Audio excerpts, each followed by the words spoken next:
අද මේ කතාව ඊටාම වැදගත් කතාවක් පුතේ. ඒ කියන්නේ ඔය දැන් අපේ සක්විති රජතුමා වෙනවනේ.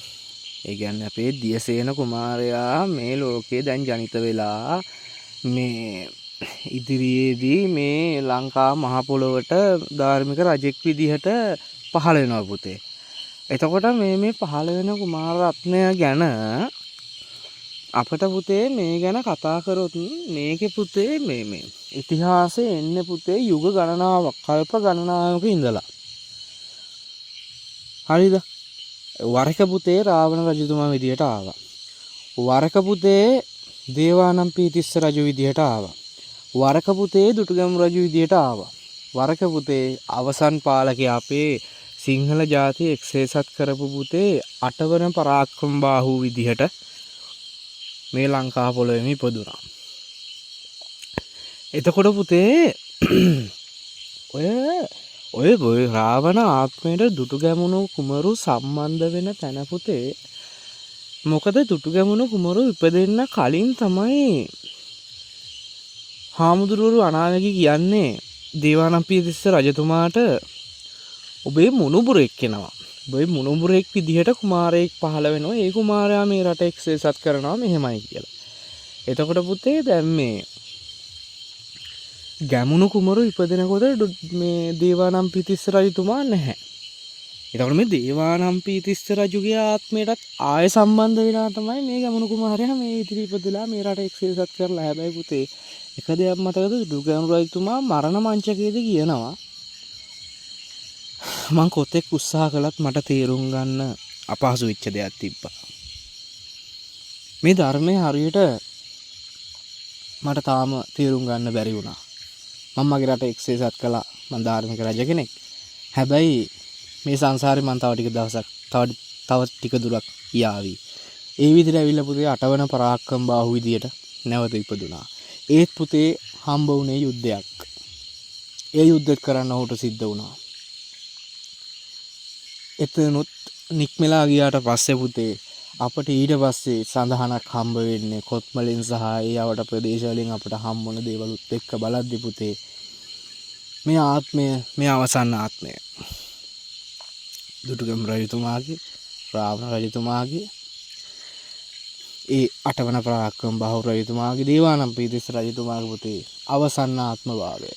මේ පාර පුතේ යුද්ධකින් නෙවෙයි මේ කුමාරයා මේ රට ගොඩනගන්නේ.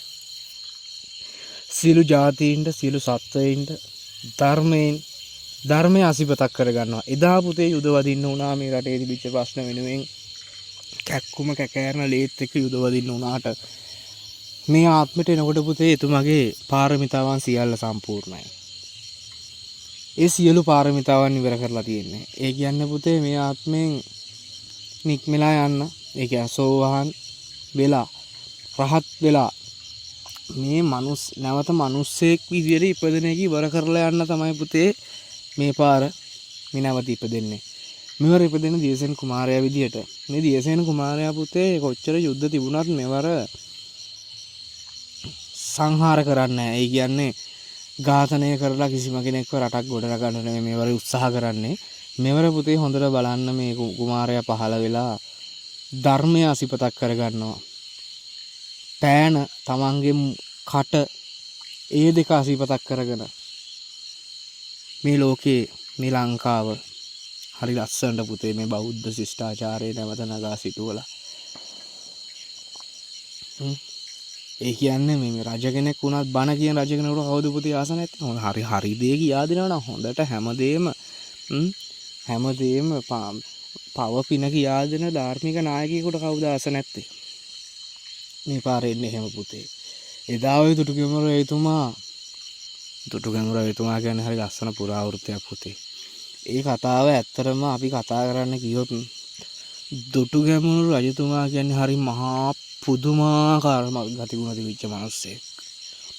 මහා පුදුමාකාර ගතිගුණ තිබිච්ච පුදුමාකාර හිතක් තිබුණා.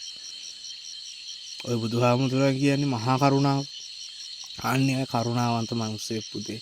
මේ දුෂ්ට වෙන්නේ වරකට විතරයි. ඒ වරකට වෙන්නේ අසාධාරණ දුෂ්ට ගාමිණී අභය. මේ අභය කියන්නේ පුතේ අබය කියද්දි මොකක්ද අපිට දැනෙන්නේ? අබය දාණය අබය කියන්නේ අබය කියන්නේ පුතේ හරි අනුකම්පාව, දයාව, කරුණාව පිරිච්ච මිනිස්සෙක්.